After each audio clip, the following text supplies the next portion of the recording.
မင်္ဂလာပါဒီဗီဒီယိုလေးကတော့ကျွန်တော်တို့တွေဘာကြောင့်ရှုံးနေလဲပေါ့နော် market မှာ profitable မဖြစ်နိုင်လဲဘာကြောင့်ရှုံးနေလဲနောက်ပြီးတော့ market ကိုဘယ်လိုမြင်ရှုံးနေရမလဲဒါတွေဆွေးနွေးမှာဖြစ်ပါတယ်အဲ့တော့တကယ်တော့ market ကြီးကကိုယ့်ရှိမှာဘယ်လို trade ရမလဲဆိုတာကိုပြပြီးသားကိုကျွန်တော်တို့တွေလမ်းမှားတွေလိုက်တယ်လောဘတွေကြောင့်ဟို strategy ကိုခုံကူးတယ်ဒီ strategy ကိုခုံကူးတယ် Facebook social media YouTube ဒါတွေမှာလည်းပြနေတဲ့ video တွေအများစုကကိုယ့်ကိုပေါ့နော်အဲ့ဒါတွေကနှိမ့်ဆက်နေရပေါ့ဒါတွေလမ်းလွဲကိုလိုက်မိတယ်ပေါ့နော်အဲ့ဒါတွေကြောင့်ကျွန်တော်တို့တွေမဖြစ်တင်မဲနဲ့ဖြစ်နေတာမကြတင်မဲနဲ့ကြားနေတာပေါ့တကယ်လို့ဒါပေါ့နော်ကျွန်တော်မိတ်ဆွေကဒီဗီဒီယိုလေးကိုကျွန်တော်နဲ့ကန်ဆက်ပြီးတော့ကြည့်မိရဆိုရင်ဒါပေါ့နော်ကန်ကောင်းလို့ပဲပြောရမှာပေါ့ဒါပေမဲ့လည်းအမြင်မတူတာရှိရင်လည်းပြောလို့ရပါတယ် market ကကျွန်တော်တို့တွေပေါ့ကျွန်တော်မှားတာပေါ့ကျွန်တော်မှားခဲ့တာဘာဆိုလဲဆိုတော့ lower time frame တွေမှာ trade တယ်5 minute trade တယ်နော်1 minute တွေသွားကြည့်တယ် YouTube မှာ video အများကြီးကြည့်တယ်ပေါ့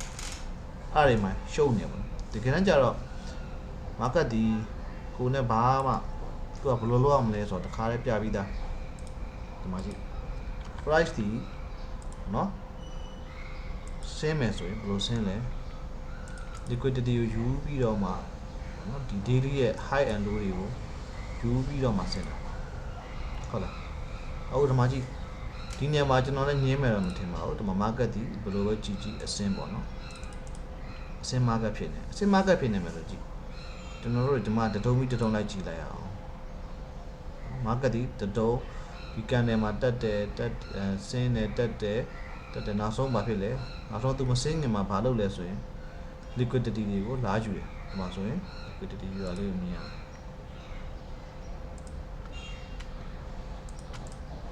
ဆိုတော့နောက်မှာ liquidity လေးယူပြီးတော့ market ဒီဆင်းသွားတယ်အဲ့တော့ကျွန်တော်တို့တွေ short မယ်ဆိုရင်ကျွန်တော်တို့ဒီကဘာလဲဆိုရင်ဒီမှာဒီကျွန်တော်တို့ရဲ့ entry point နေဒီဖြစ်တဲ့နေရာတွေအဲ့ liquidity သူများတွေရဲ့ liquidity stock lot ထားတဲ့နေရာတွေမှာပဲဖြစ်တဲ့တယ်เนาะ pit ကိုဆိုရင်အနည်းဆုံးဘယ်လောက်ပေးရမလဲလွတ်အောင်ပေးဟုတ်လားလွတ်အောင်ပေး1:3 လောက်ယူအနည်းဆုံးရအောင်ယူအဲ့ဆိုဘာဖြစ်လဲကျွန်တော်တို့ကအကုန်လုံးကရွှေကြီးပဲဒါကိုမသိလို့เนาะဒါကိုမသိလို့ရှုံးနေတာတွေတော့မပြောမနေနဲ့တော့ market ဆင်းမယ်ဆိုရင်ဆင်းမဲ့ market တင်မှာဆိုရင် liquidity ကိုယူပြီးတော့မှဆင်းတယ်ကိုယ်အေးစေးဆောင်ရုံပဲအဲ့ဒါလေးကိုမစောင့်နိုင်မယ်နဲ့ higher time frame နေ higher time frame မကြည့်ဘဲနဲ့ lower time frame မှာဟိုဝင်မယ်ဒီဝင်မယ်ဟိုကဝင်မယ်ဒီကဝင်မယ်ဟို order block ဒီ order block ပေါ့နော်ဒါရင်းနဲ့ဂျွန်းပြစ်နေမယ်ဆိုရင်ကြားနေလိမ့်မယ်ပေါ့နော် order block ကမကောင်းဘူးလို့မှားတယ်လို့ပြောတာမဟုတ်ဒါပေမဲ့အားကရိုးရိုးရှင်းရှင်းလေးပြပြီးသားရိုးရိုးရှင်းရှင်းပြပြီးသားကိုရိုးရိုးရှင်းရှင်းမမြင်နိုင်မဲနဲ့ကိုယ့်ရဲ့ low bar နဲ့ကိုဖုံးနေတာနောက်တစ်ခုကဘာလဲဆိုတော့ငါဒီနေ့မှာပတ်ဆက်ရှာမယ်ဒါတွေတွေးတဲ့ခါမှာမလို့အဖဲနဲ့ trade တွေဒီအရန်ကိုညားသွားတာဖြစ်တယ် reverse trading တွေဖြစ်တယ်ပေါ့နော် strategy တိုင်းသွားတာမဟုတ်ဘဲနဲ့ reverse trading တွေဖြစ်ကုန်နောက်တစ်ခုကဘာလဲဆိုတော့ market တွေကျွန်တော်ဒီဟာစကားကိုခဏပြောသွားပါတော့နော် market တွေတစ်ပတ်မှာအနည်းဆုံးတစ်ခေါက်နှစ်ခေါက်ပဲရွေ့တယ်အဲ့ဒါဘိုးမရွေ့ဘူးနော်တကယ်လည်း long ပေါ့နော်တကယ် long တန်းသွားမဲ့အရွေ့တွေဒီတစ်ပတ်မှာတစ်ခေါက်နှစ်ခေါက်ပဲရွေ့တယ်ဒါရွေ့ပြီးသွားရင်လည်းကိုကကျင်းနေလိုက်တော့မမီဘူးဆိုရင်လည်းလက်ကိုပဲကျင်းနေလိုက်တော့ဟုတ်ပြီနော်အဲ့တော့ဒီမှာဆိုရင်ကျွန်တော် trade တစ်ချောင်းရမယ်နောက်ဒီမှာဘာဖြစ်လဲ market ဆင်းသွားမယ် liquidity တွေမစားပဲဆင်းတာဟုတ်တယ်မစားပဲဆင်းတယ်ဘာဖြစ်လဲမယူဘူးပေါ့မစားပဲဆင်းတာယူဘူးပေါ့ဘာလို့ရမှာတော့ဥဒ္ဓမဆင်းသွားနောက်ထပ်တစ်ခေါက်ဥဒ္ဓမ liquidity ကိုပြန်တက်တယ်နောက်ဘယ်လိုဖြစ်လဲကျွန်တော်တို့လောက်ရမယ်လို့ဒီသူ့ရဲ့ daily high and low တွေမှာပဲစောင့်မယ် short မယ်ကျွန်တော်ဒီမှာဒီလိုတက်တယ်ဖြစ်နိုင်ရင်တော့ဒီမှာစောင့်ကြည့်မှာပဲစောင့်လို့မရရင်ကျွန်တော်တို့ဒီမှာထပ်ဆောင်မယ်ဒီလိုတွေမှာထပ်ဆောင်ကြည့်မယ်ပေါ့နော်ရထပ်ဆောင်ကြည့်မယ်ပြောတယ်ဒါပေမဲ့ဒီလိုစောင့်ကြည့်ရင် stop loss မထိနိုင်အောင်လားလို့မယ်ထိနိုင်တယ်ဒါပေမဲ့အဲ့ဒါတွေဘယ်လိုကာကွယ်ရမလဲဆိုရင် သူဖြစ်သွားတယ်ပေါ့နော်ဒီကောင်တွေကနိုဝင်ဘာ2022အဲ့တော့ဒီလိုဖြစ်သွားတဲ့ဟာတွေမှာဘယ်လိုဖြစ်ရင်တော့ကိုယ်ရဲ့ stock loss မထိနိုင်ဘူးလေ stock loss ကိုဘယ်လိုကာကွယ်ရမလဲဆိုတော့ trade ရင်တော့ higher time frame ဖြစ်တယ်1 hour တဲ့တော့ပုံမစင်ဘူးနောက်တစ်ခုကဘာလဲဆိုတော့ဒီလို liquidity point တွေပေါ့နော်လာတဲ့အချိန်မှန်ရင်မ trade ရဘူးသူ market တစ်ခုတည်းသူဆင်းလေးဆင်းတာရှိတဲ့အချိန်တက်လေးထက်တာရှိတဲ့အချိန်ဒီပါကိုပါပြီးသားဖြစ်တယ်အဲ့ဒီအချိန်တွေမှာမလာရင်မဝင်ရဘူးသွားဝင်ရင်ရှုံးလိမ့်မယ်အဲ့တော့ဒီမှာဆိုအခုတော့အဲ့ဒါအသေးစိတ်တွေမလာသေးဘူးဒီမှာဆိုရင်သူ့ရဲ့ market ထဲမှာထက်တလဲလဲဖြစ်တဲ့ဟာတွေမှာလည်းကျွန်တော်တို့ဒီ risk to reward ကိုရအောင်ယူမယ်ပေါ့နော်ထားပါတော့ကျွန်တော်ဒီ trade မှာကျွန်တော်တို့ဒီမှာပဲထားပြီးတော့ဒီမှာပဲထားလို့ဝင်နေဆိုရင်တကြောင်ရှုံးမယ်ပေါ့နော်နောက်တစ်ခုပါလို့မလဲကျွန်တော်ဒီနာထပ်ဆောင်မယ်ဒီနေရာတော့လကောက်ပေါ့နော်ဒီနေရာတော့လကောက်ထပ်ဆောင်ကြည့်မယ်ဒါကတော့ higher time frame နဲ့ပြောလို့ပါရှုံးဟုတ်တယ်ရှုံးနိုင်တယ်ဘာမှမဖြစ်ဘူးရှုံးပေးလိုက်25 pip ပေးလိုက်မရှုံးနိုင်တော့ရှုံးနိုင်တယ်ဘာဖြစ်ဒါမှဘာဖြစ်လဲ short position ဒီလို liquidity နေရာမှာထပ်ပြီးတော့ကျွန်တော်တို့စောင့်မယ်ဆိုရင်တော့ဘလုံးလောက်တယ်ပေါ့20 30ပေါ့နော်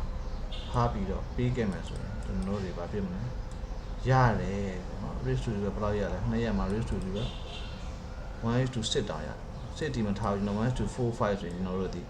လုံလောက်အောင်မယ်ကျင်နေရမယ်ပေါ့ဟုတ်လားဒီမှာဒီနေ့ကဘာဖြစ်လဲတနင်္လာအင်္ဂါတကယ်တော့ market ရွေးရတယ်ဒီ market ရွေးပုံရွေးနေအရွေးများတဲ့အရွေးတွေရွေးထားရှိတဲ့ရက်တွေရှိတယ်ပေါ့နော်ဒါတွေကျွန်တော်ထပ်ပြီးတော့မှနောက်တဲ့ဗီဒီယိုတွေမှာအလင်းတင်လို့ပြောသွားမယ်ဒီဗီဒီယိုလေးကိုကြည့်မိတယ်ဆိုရင်ကျွန်တော်နဲ့ကန်ဆက်လုပ်ပေါ့နော်ကုသိုလ်ကန်ဆက်လုပ်လို့ပဲသဘောထားပါတကယ်တော့ဒီဗီဒီယိုတွေအကုန်လုံးကဒါကျွန်တော်ရဲ့မိသားစုနဲ့တငယ်ချင်းတွေအတွက်ထားတာ pro Facebook မှာ monetization လုပ်ဖို့တွေပါတယ်တက်ကိုလုပ်တာမဟုတ်ဘူးကျွန်တော်နဲ့ကန်ဆက်တဲ့လူပေါ့နော်ဒီဗီဒီယိုတွေကိုကြည့်ရပြမယ်ကျွန်တော်ရမယ်လို့ပဲကျွန်တော်ထင်ပါတယ်နောက်တစ်ခုကဘာလဲဆိုတော့ဒီမှာကြည့်ထပ်ပြီးတော့ market ဒီတက်တယ်ဒီမှာကျွန်တော်တို့စောင့်မပွိုင်းနေဒီလို high point နေမှာပဲစောင့်မရဘူးမလားမရဘူးဆိုရင်မယူနဲ့ easy တွေပဲမရဘူးဆိုရင်ပြီးနေ easy နောက်ဆုံးကျွန်တော်ဘယ်ချိန်မှပြန်ရမလဲအခုကျွန်တော်ဒီနေရာမှာပြန်ရမယ်လုံလောက်ဆော့လောက်20 30ပဲထားကျွန်တော်တို့က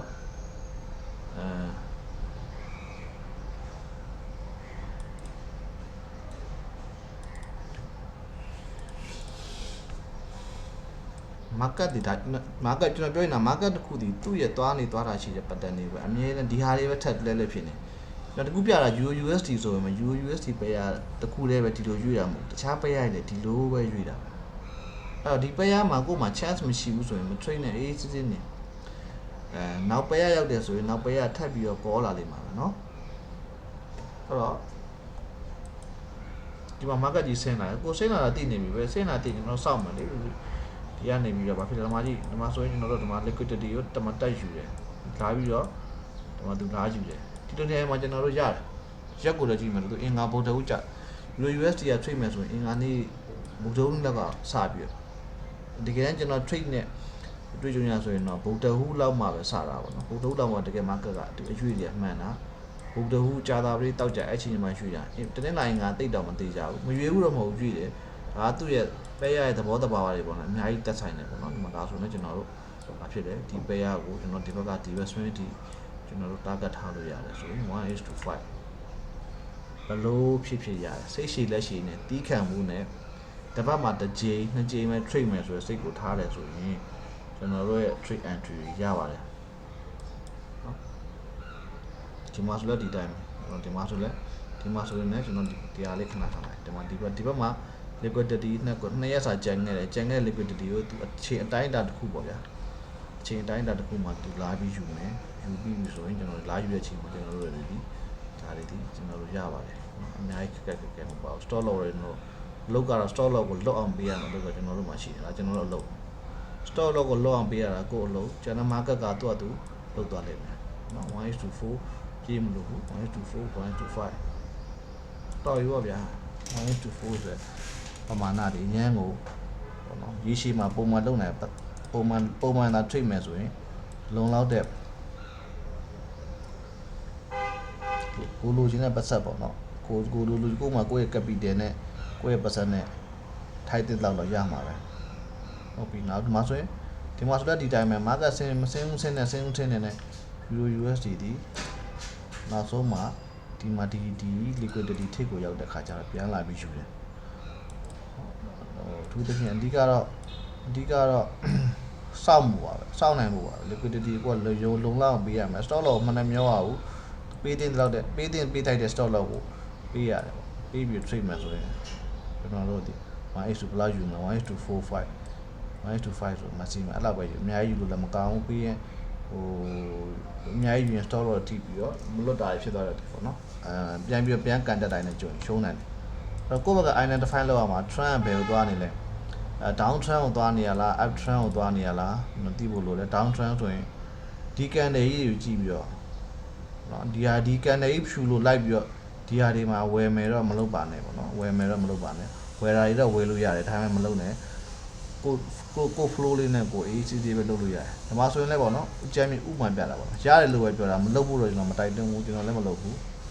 ဒီမှာဆိုရင်ဒီ candle အတိုးကြီးတက်တာမှာဆိုရင်ဘာဖြစ်လဲတချို့ကြတော့ဘာလုပ်မလဲပေါ့နော်ကျွန်တော်မှဒီနားမှာစောင့်ညမယ်ပေါ့ဟောတာဒီနားအောက်နားလောက်ကပြန်ပြီးတော့စောင့်ညမယ်ပေါ့နော်စောင့်ညမယ်ပေါ့တကယ်တမ်းကျတော့ market ဒီ daily liquid လုံလောက်တဲ့ liquidity ကိုတစ်ဘက်ကရရဆိုရင်လူဒီတက်သွားတာဒါပေမဲ့ပြောင်းမြန်အလုပ်တွေမလုပ်ဘူးပြောင်းမြန် counter trade တွေမ trade ဘူး counter trade တွေဒီအင်မတန်မှအဆင်မပြေတဲ့အထက်မှာပါတယ်ပေါ့နော်ဒီမှာဆိုရင်ဒါလည်းမှာဒီဒါလေးတွေဒီ daily liquidity လေးဒလိုလေးတွေပဲသွားနေသွားတယ်တက်တယ်နောက်တစ်ရက်မှာတက်ပြီးပြုတ်ကြဒါပဲတကယ်လို့ဒီရက်မှာမမီနောက်ရက်ဒီမှာတစ်ပတ်ရက်ဒီမှာထပ်ပြီးတော့ဒီဘက် liquidity လာယူတာတွေမှာစောင့်ပြီး trade လို့ရတယ်ပေါ့နော်မရတော့ကြော်ဝါရဆိုရင်ထားလိုက်တော့ဒီနေရာမှာပေါ့နော်ပြဿနာတက်တာဗာလဲဆိုတော့ပယ်ရတစ်ခုတည်းကို trade တဲ့ခါကြရင်ပေါ့နော်ခဏဒီပယ်ရတစ်ခုတည်းကိုပဲ trade မယ်ဆိုရင်အဲ့ reverse trading နဲ့ over trading တွေဖြစ်တယ်ပေါ့ငါတင်ပညာတင်ထားတာတွေအများပြီးတော့ entry တွေမျိုးစုံမြင်ပြီးတဲ့ခါတခါတော့ဟိုဘက်ဝင်တစ်ဘက်ဝင်နဲ့ trade တဲ့ခါမှာအရှုံးတွေပိုးပြီးတော့များတယ်မလိုအပ်ဖက်နဲ့ပေါ့နော်မလိုအပ်ဖက်နဲ့ energy တွေကုန်တယ်စွမ်းရည်တွေကုန်တယ်အဲ့တော့တက်နဲ့ကို higher time frame မှာ trade မယ်ဆိုရင်ပိုးပြီးတော့အဆင်ပြေတယ်ပေါ့နော်ကျွန်တော်ဒီဗီဒီယိုလေးကတော့ဆိုရင်ချိန်လေးနည်းနည်းကြာသွားပြီမှာချိန်ရမယ်ချားပဲရတွေမှာဘယ်လို trade လဲချားပဲရတွေမှာဘယ်လိုဝင်လဲဆိုတော့ကျွန်တော်ထပ်ပြီးတော့နောက်ဗီဒီယိုမှာပြောပါမယ်